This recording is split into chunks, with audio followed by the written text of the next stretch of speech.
Ya inspección na la alcaldesa María Isabel Climoco Salazar y congresista del Distrito 2, Manix Dalipe, con el fuente del Culianan en antes aga.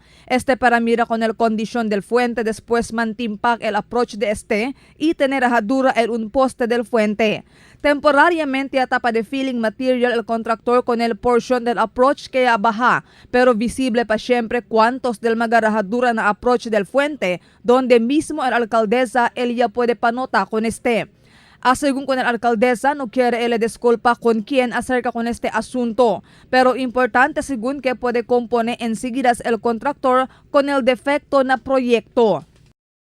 When this was reported to me, I immediately asked Dr. Apolinario to send a team from the Disaster Risk Reduction Office to survey the place, and in coordination with the city government and the district, the DPWH regional office, kay sila mantensyon deste mga proyektos, because this is more than 50 million, i-recommenda kay Maye kay seraan ay el camino particularmente para prevenir mga aksidente. Kay si mira vosotros, donde kita tapara, yan timpak gayot kay falta gani el riprapping.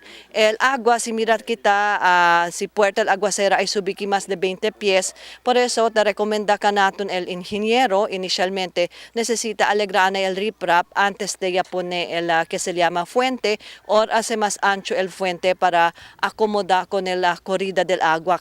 Ya habla la alcaldesa, quiere él asegurar que hay bueno el calidad del proyecto Bypass Road, incluido el otro megaproyecto infraestructura na ciudad, considerando que el magavivientes del Zamboanga el ay usa con este proyecto.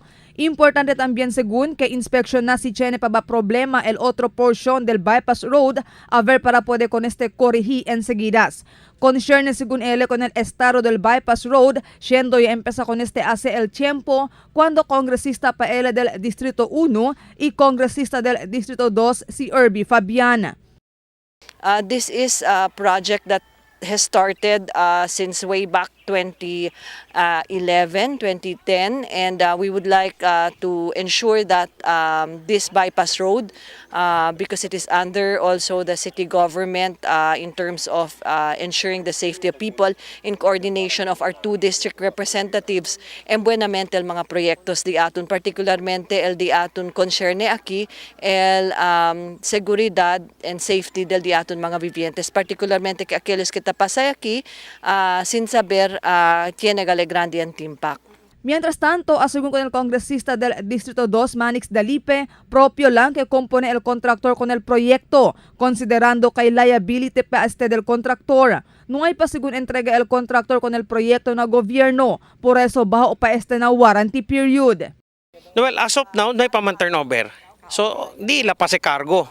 Si hindi tumamprote con el mga approach, no kaya kita legal sitwasyon, mas grande to gasta, kaya el mismo actual puente, el mismo main bridge, amo queda afectado.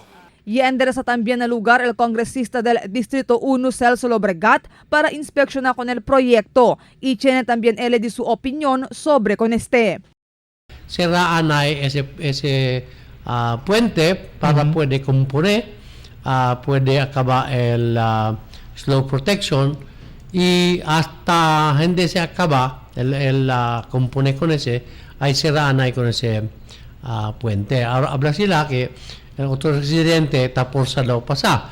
So habla kami con el contractor, you put a barrier, a heavy barrier, so difícil kita. Del miércoles, cuando ya cerró con el fuente, está pa siempre cerrado hasta ahora, especialmente na mga grande vehículo.